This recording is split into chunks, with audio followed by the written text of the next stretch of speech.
Good evening. It's Sunday, and I apologize for hitting you again with another podcast, but things are moving relatively hot and heavy over the last few days. Combination of the weather, USDA reports, and now after the markets closed on Friday afternoon, Trump announced a phase one trade agreement with China that, according to him, included a significant amount of U.S. commodity purchases, some $40 to $50 billion worth, which, of course, if true, would be significant, would be massive. It would be close to double what China bought over the last year, and would mark the beginning of a new phase of partnership with China, and ultimately mean significant bottom in the commodity markets if true. The markets, of course, are short, have been caught relatively flat-footed, and relatively unsure, I guess, at this point whether this is going to actually happen or not.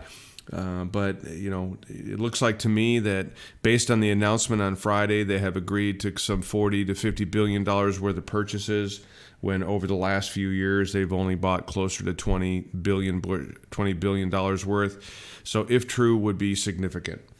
So they apparently are going to meet in November again and sign the official agreement. So the market is, forced to, believe this trade agreement, forced to reconcile the idea that China may have agreed to these terms, and probably based on whatever they're short, need to get out of, whatever commodities they're caught short, need to get out of. And then, of course, you've got the weather, where we had significant freeze events throughout the whole United States. And then it's remaining relatively dry in Brazil. So a lot of action going on in a relatively short period of time. And so I just wanted to go through specifically with cotton. So this will be a video market update specifically geared toward cotton.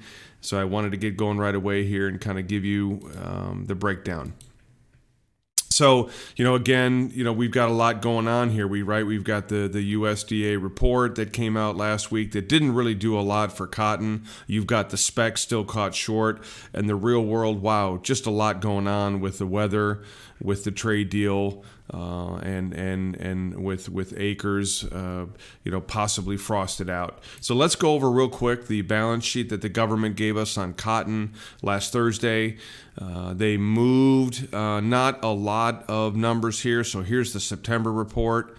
Here's the October report, and as you can see, no real change in acres, no real change in harvested acres. They did lower the yield from 839 to 833 pounds per acre, thereby lowering production a little bit. That flowed through, and we ended up with some, what looked like, about 200,000 bales worth of lower production, roughly, and some tweak in not so much domestic use, but this number also includes stocks and so residual stocks. So the balance sheet ended up lowering a little bit in cotton from 7.2 million bales down to 7 million bales, lowering that stocks to use ratio from 36.9 down to 35.8. As you can see historically, that's a pretty high number, right? So it's certainly high relative to the last 4 or 5 years. And as I pull up the chart, you'll get a little better perspective on how high this number really is. My view on this is that the planted acres are still too high. The harvested acres are still too high, based on not only the initial acres, but what ultimately will get harvested. I think the freeze, the combination of freeze with lost acres and abandonment that appears to be climbing in West Texas with very poor yield results is ultimately going to lead to a higher abandonment number. The Delta yield, so my yield is a little higher. Yields in the Delta are extraordinarily high right now. We're going to probably set a record high with yields in the Delta. If we lose a lot of West Texas dry land acres, then I suspect then the yields that will survive, the acres that will survive, will generally be your heavier water acres. Again, raising this overall harvested yield a little bit higher. To put it in perspective, versus last year where we made 864 pounds, I'm at 845. We'll still be lower, but I'll be a little bit higher than where the USDA is. But I'm gonna have a much higher abandonment. I'm gonna have a crop that's about 1 million bales smaller than the USDA. 2.17. It was USDA's last number. I'm at 2.6. So generally speaking, I'm going to have a smaller total supply, a little over more than 1 million bales. I'm not going to change the demand numbers much. We are at the USDA numbers, certainly on sales. Shipments are lagging a little bit, but sales I have no trouble with confirming that we're gonna sell and ship closer to 16.5 million bales.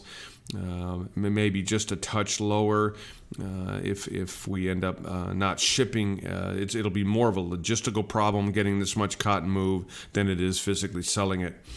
I'm going to end up with something closer to 6 million bale carryout as opposed to the 7, and I'm going to end up with a 31% stocks to use ratio here in the United States. So putting this in perspective from a long-term view, U.S. stocks to use ratios, the government right now is here in this 33%. I'm going to come down closer to 31%. Even though I'm lower than the USDA, we're still going to be at some pretty high levels. Domestically, stocks to use ratios. Globally, the USDA raised India's crop production. Slight increase in global stocks to use ratios. I think this ultimately comes right back down. From what I hear on the weather in Pakistan and China and India, their crops are smaller. You of course know that I believe the U.S. crop is smaller. So generally speaking, I think this number works lower. But make no mistake about it, the USDA is sitting on what, even at 31%, will be relatively burdensome supplies, stocks to use ratio. The speculators, the mills, and of course the combined spec position is short, still short. Here's the combined number at close to 55,000 contracts. This is recently updated, but it certainly has bottomed, right? So toward the late July, early August, we hit a record short position combined. They have been covering, right? The speculator in blue here had a record short position, largest ever recorded here in early August. They have been covering. Right, so this is kind of a big move. This is an important component of why I believe the prices have recovered. It's a combination of global global production falling, U.S. production falling. The idea that this summer we were talking, closer to 10 million bales, 7, 8, 9, 10 million bales stocks, and at the end of the year. Million bale count at the total supply at the end of the year is now off the table with the weather. The view of the market was that we were actually a lot closer here to 40% stocks to use ratio. That has slowed and in fact is probably falling. Speculators are showing that in covering some of their positions. They still have a ways to go just to get even. As of Friday's, last week's report, they were short 25,000 contracts. They still have another 25,000 to go just to get even. And I believe, they're caught now short with the trade agreement that, it doesn't have specifics on how much cotton they're going to buy. But if China whispers at all about any U.S. purchases of cotton, they're going to have to get close to even. I'm not sure that the balance sheets are tight enough, U.S. and globally, to force them to get long yet, but it's certainly a short covering rally here. As you can see, the chart has confirmed. Here's the December chart itself, the daily cotton chart. Here we are in early August with that record low short position, and then of course, a few weeks later, setting a spike low. The chart, clearly has made a low. Clearly, there's been a rally. clearly off the longer term trend here now, where we are have bounced through and broken through resistance areas. We've gotten through the 50-day moving average. We've gotten through the 100-day moving average. That's the blue, and so this is a bullish chart development, clearly off the lows. Now the question is, we have to figure out how high can December cotton go.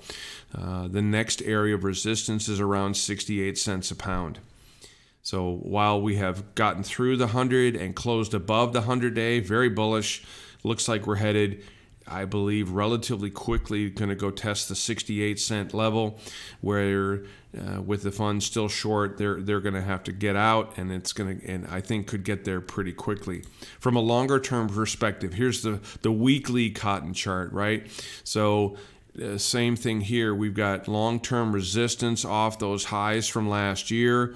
And now with this clear bottoming action and rally, we've got the 50-week moving average, okay? That's this blue line that just happens to come in right here at resistance, okay? At 69.41. The 100-week moving average is 72. The 200-week is at 75. So a lot of congestion in this area, some heavy resistance on the long-term chart, right around 69.50. We're clearly rallying. We clearly have made some lows, and I believe the market has a chance between the daily and the weekly charts indicate that we're going to 68, maybe 69 cents in cotton. Not too different than what we saw here early this spring, where we had this breakout from, if I drew a line from here and a rally, it was a relief rally in what was a longer term bear trend. Could we be looking at the same thing here, a relief rally in what could be a longer term bear trend? We have to be aware that that's possible, okay? And fundamentally, while I'm excited about this rally and excited about the potential of the trade deal, we have to be aware that the U.S. balance sheet is sloppy and is probably going to stay sloppy for the rest of this year, barring any either catastrophic losses from here forward, which don't appear likely, or a purchase from U.S. cotton, large purchase of U.S. cotton from China that might ultimately take us through this level. There's plenty of cotton in Brazil. There's plenty of uncertainty about this trade deal. We're excited about the potential of it, and then I think the market is clearly caught, and we have a shot getting to this 68, 69 cent level. So to summarize here real quick, U.S. and global balance sheets are not growing. So we've at least stopped or negated the idea that the U.S. Supply is growing, the global supply is growing. And that's led to a bottom in the market and a rally as the funds are exiting these massive short positions. Out of the blue, a trade war truce has been agreed upon, and China has agreed to purchase large quantities of U.S. ag products. The specifics of yet are not known, right? So this may or may not include cotton. But with the speculators still relatively short, they're probably not going to sit around waiting to figure out, whether their cotton is in this deal or not. They're going to get out. So these speculators are exiting their short positions. Charts are indicating that a bottom is in and a correction has started. How far the correction goes is anyone's guess, right? But the charts are also indicating massive resistance in the 68 to 69 cent area. And that is confirmed by what I believe is still relatively sloppy U.S. fundamental balance sheet for this year. Certainly next year, if we end up losing a lot of acres, that balance sheet could change dramatically and be very bullish. But that's next year's balance sheet. That's not this year's. While funds appear to be caught short in the middle of a trade agreement, specific quantities and the time frame are still unknown, okay? So we need to be aware that while this is a huge turn psychologically in the trade war, fundamentals for cotton are still not great for this year. They're going to be great for next year, but not so much for this year. So here's my view on this. I think we have made a bottom for the moment. I think we will go to this 68, 69 cent level. I think we need to use this opportunity to price some cotton. And depending on your yields, whether you've got a big crop or a small crop, you need to do something in this 68 to 69 cent level. And I believe the prudent course of action is, if we get there here in the next week or two, that we be prepared to sell up to at least half our crop in the 68 to 69 cent level. That way, if the losses are more significant than we know, then we could break through. If the trade deal does confirm and includes massive quantities of U.S. cotton, that we will break through this level and ultimately get into the mid-70s. Okay, but for now, I do believe this is nothing more than a correction off this long-term trend where we will get to the 68 to 69 cent level. For those of you that have had a rough production year and don't have a lot of cotton, I think 68, 69 is a level where we need to sell a lot of our cotton, if not all of it. For those of you with large productions this year, use this level to sell at least half your cotton and hedge the other half. Buy some puts, protect the downside. That way, between the tariff relief payment, hopefully some reasonable PLC payments, and something close to 70 cents, we can price our cotton and live to fight another day. Okay, so that's my view on cotton, and so we'll be waiting to see the market outcome on this. I appreciate your time. Thanks so much. Have a great day.